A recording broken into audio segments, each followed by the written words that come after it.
सखी मोर भातार मिललै हे जगावे सारी रतिया। सखी मोर भातार मिललै हे जगावे सारी रतिया।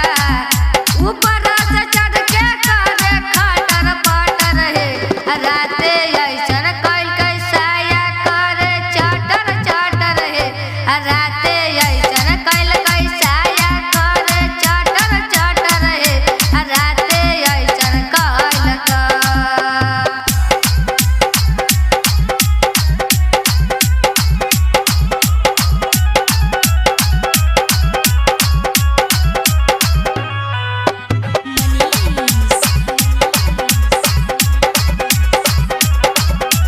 भइल रहे शादी उमर रहे 18 साल के।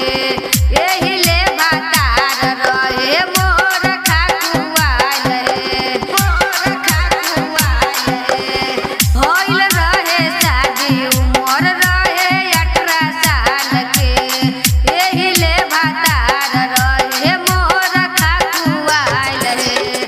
खोल देलकै ऐसे जैसे सेटर हे राते ऐसन कैल कैसाया करे चटर चटर हे राते ऐसन कैल कैसाया करे चटर चटर हे राते ऐसन कैल का।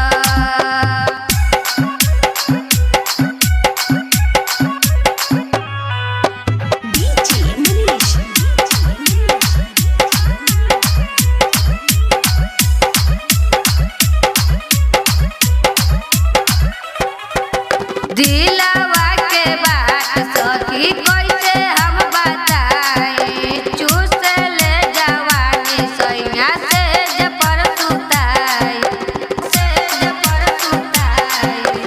दिलवा के बात सखी कैसे हम बताई। चूस ले जवानी सैया से जपर सुताई।